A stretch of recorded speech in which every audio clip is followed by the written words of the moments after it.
Hi, my name is and I have heard about you since like 10 years.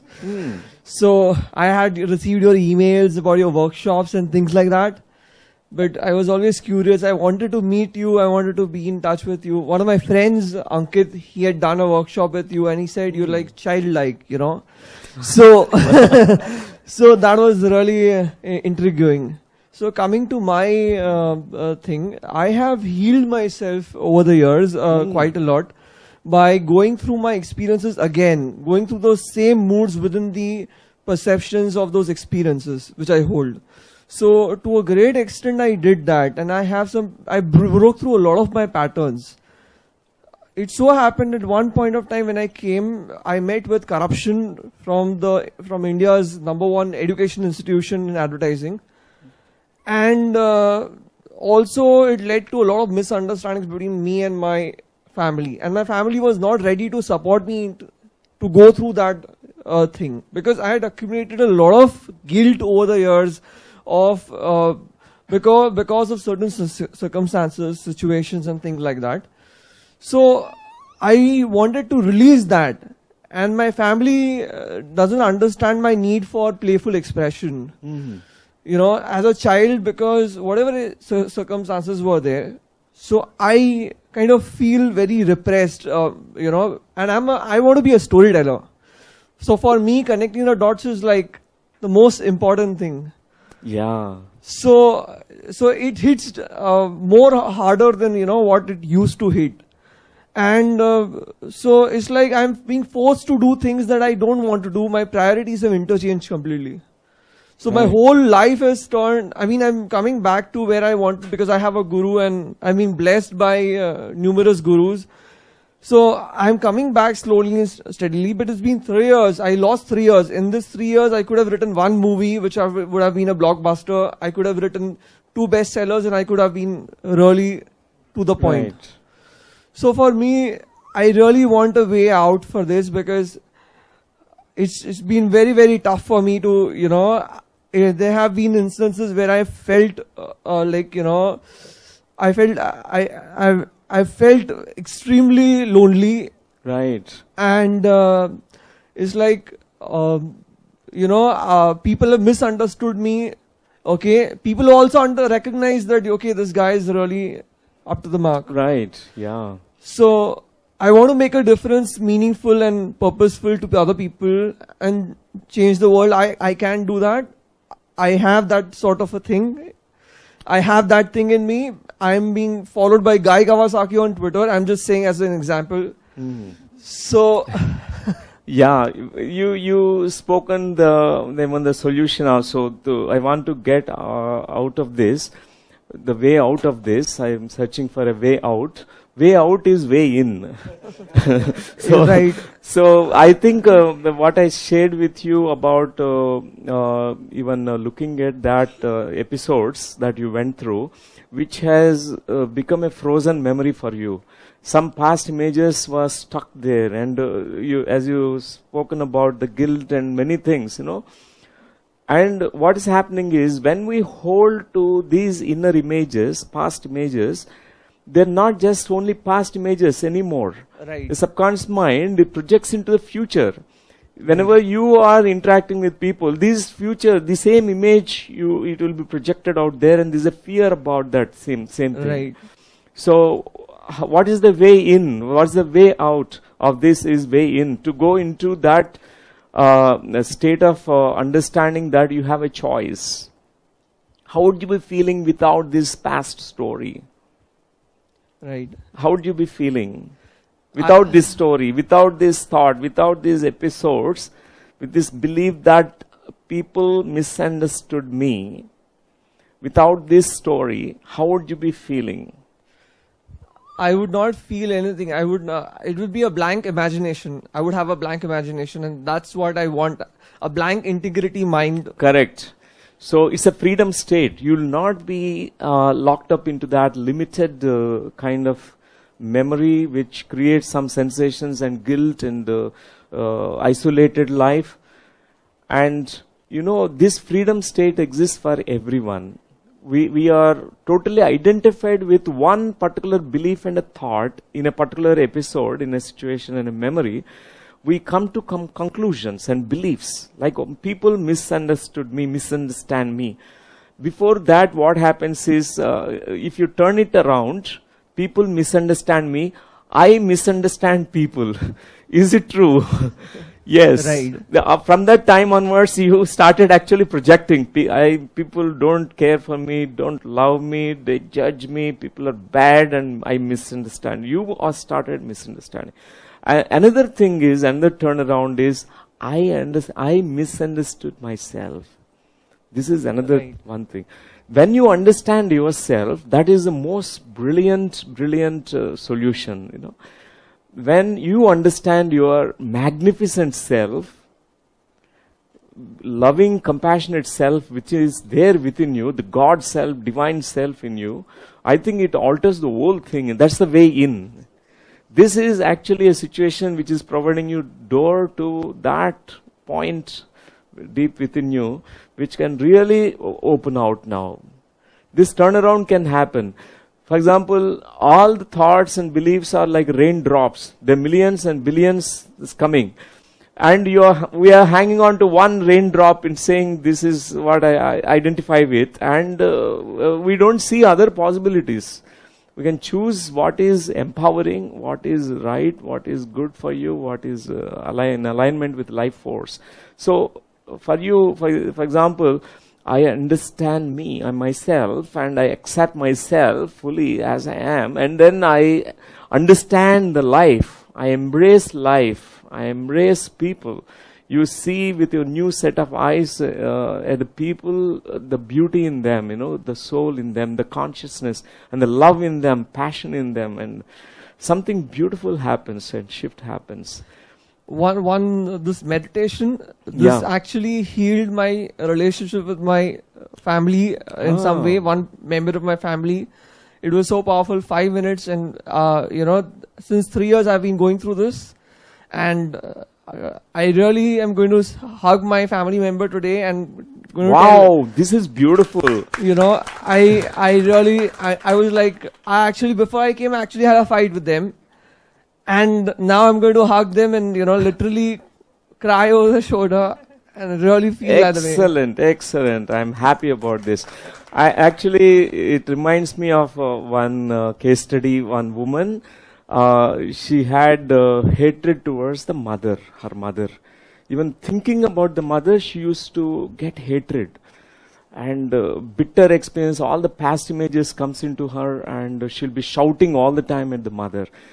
And during meditation, it happened that she saw a beautiful, loving, compassionate mother. One image that flashed into her mind screen, which was never there before. First time, just that image of the mother who is with full of love and compassion. And in that eyes of the mother, she also saw vulnerable mother who also went through some kind of difficult periods. Why she was very tough in certain situations. Why she has to speak angrily. That moment, just few minutes of meditation, she completely could love the mother as she is.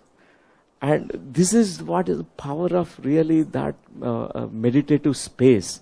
And that stillness, the timelessness or spacelessness and no time, no space, that we access that beautiful solutions, different possibilities that are existing, and we make it a reality. We transfer or we transform that into new realities. I was just 1 year away from self-actualization, in my opinion. Just 1 year away. That's how I actually have evolved so much from being where I was. I was like walking like a dead body to coming to, you know, just 1 year away. And my friends like today like crazy about me because they see that I have proven talent and proven skills to do things, you know, wonderful things. Yeah. Wonderful. That are world class and things like that. Thank you, my dear friend. Thank you. Yes, please. Hello. Hello. I just wanted to ask you a question about past life regression. Incidentally, I have met you, I think 15 years ago in Bombay, and I've done a one-on-one session I think Dr. Lakshmi had done a past life for me, but I had just done it to just experience what is past life. My question is that when you go back to a source of a problem in this life to a particular past life, is it normally just one past life or it could be many past lives also? Okay, sometimes many lifetimes, there's a repetition, the holographic repetition of the same experience over and over again, many lifetimes, till we learn that particular lesson, it repeats. That's why we find that many core lifetimes will be there, where the same pattern was repeating. So generally, when one lifetime is touched and it is integrated fully, the lessons are captured and integrated now into this daily life, is completely closed. So it's so important to learn that particular lesson and put it into a daily practice. That's very important. Thank you. So, and yeah, please. Hi, I'm Dr. Jilgaonkar. As we are talking about meditation, we see patients day in and day out, and today, because especially in metros, the life is so stressful that as a routine, we tell our patients to meditate. Right. And because we are not trained, we follow the first step. Yes. Take the breath in and breath out and concentrate on your breath. So even that first stage, according to you, is how useful in cutting down their stress. That is one question. And my second question is, one of my patient, she always tells me that whenever I sit for meditation, tears start streaming my eyes, and for no rhyme or reason. I have tried to speak to her. She says, no, I don't feel any unpleasant thought. I don't feel anything. Right. And I'm able to just concentrate on my breath without any particular thought crossing my mind. But every time I sit to do that, tears roll down my eyes. Yeah. So these are the two things I wanted to know. Yes. The first question about the basic steps of meditation, like watching the breath, is beautiful. Even that first step is alpha and omega, because there is such a simple form of meditation and just watchfulness of the breath.